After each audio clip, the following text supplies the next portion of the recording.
Welcome to Finish First Financially. Goran Radanovic here. I've got a question from Reddit that I'm going to quickly read and I'll just give my take on it. It's not financial investment advice. It says, I lost my job and now I'm terrified of my finances. I'm a 23-year-old woman and I just lost a job I worked really hard for.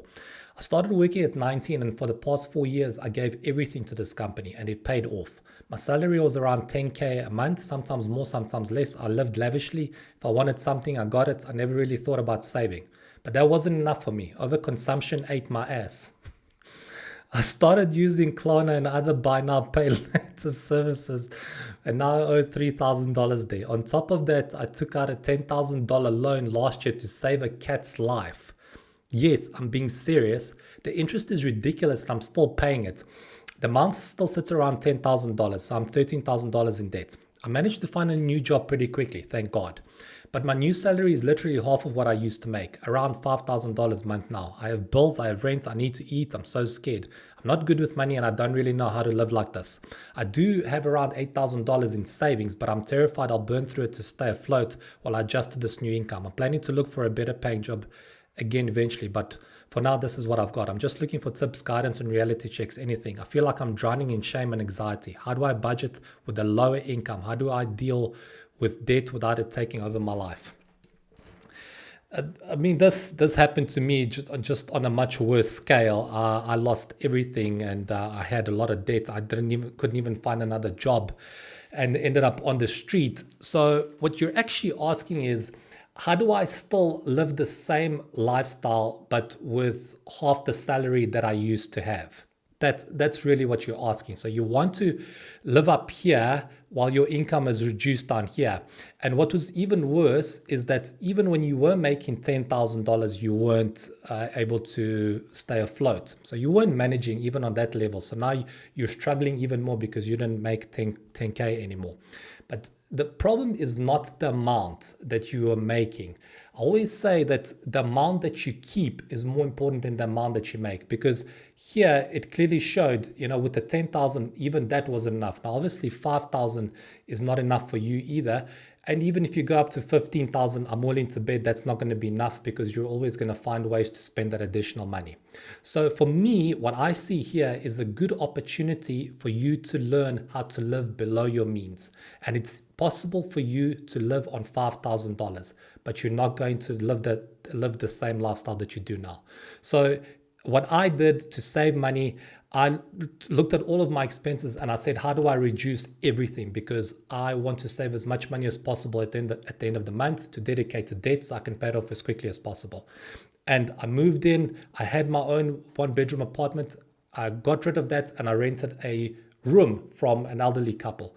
I canceled all of my subscriptions. I didn't eat out. I didn't buy any new clothing. So everything I trimmed completely. My budget was the bare minimum of what I needed to survive. And even what I needed to survive, like food and stuff, and stuff like those kind of expenses, I looked to minimize as much as possible. Instead of expensive meats, I'll buy cheaper meats and so forth. Just for a certain period. I'm not saying you have to live like this for the rest of your life. Another important thing that I'd like to say that I did in your situation, you actually have $8,000 in savings. I had nothing.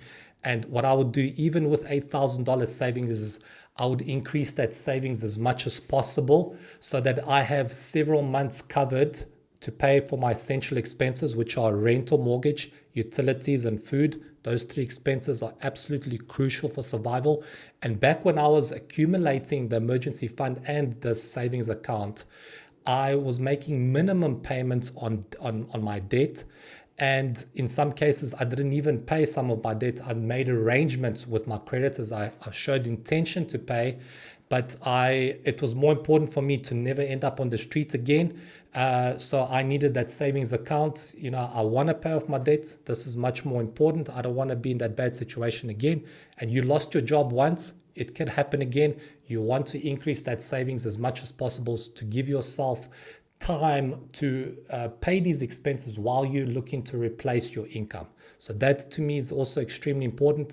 Like I said, this is a great opportunity for you to learn to live below your means And I believe that you can do it with 5,000 if you downgrade your lifestyle, if you make the necessary sacrifices. It's absolutely possible. Increase that savings account so that you've got more security. Make arrangements with the debt, with the creditors, so that you can somehow structure your payments. Maybe push them out, minimize them as much as possible. There's always something you can do. But for me, the most important thing is for me to have security so that I'm not exposed to being in a tough situation if my income stops. It's extremely important. And, once you structure your lifestyle to be able to manage it, to live it on $5,000, what's going to happen is you're going to become used to that lifestyle. And then once you start earning more, that difference, that portion that your salary is going to increase by, you're going to think of ways to save that money, to invest that money, to use it to pay off your debt faster. You're not going to think of ways to spend on frivolous things and just get yourself into a bigger financial situation. So although this seems like a tough spot that you're in, look at it as a blessing in disguise.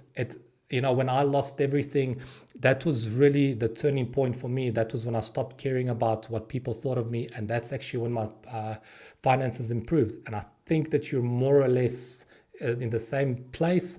The great advantage that you've got is that this happened to you at the age of 23. So you've still got plenty of time. I mean, you need to recover as soon as possible, but you've got so many more years to build yourself up all over again. But obviously you have to start right now, but you've got the advantage of time, of being so young. It's a good thing that you learned this lesson now as a young person, and take it as a blessing in disguise. It's actually a good thing. You'll realize it. It might not seem like that now, but once you sort all of this out and you get your finances in order, if you do these things that I did, I think that they might be helpful.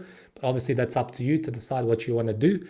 And if you want to learn how to reduce your expenses, how to pay off your debt faster, you can check out my book, From Homeless to Debtless with Savings. I'll put a link in the description below the video, and I wish you all the best.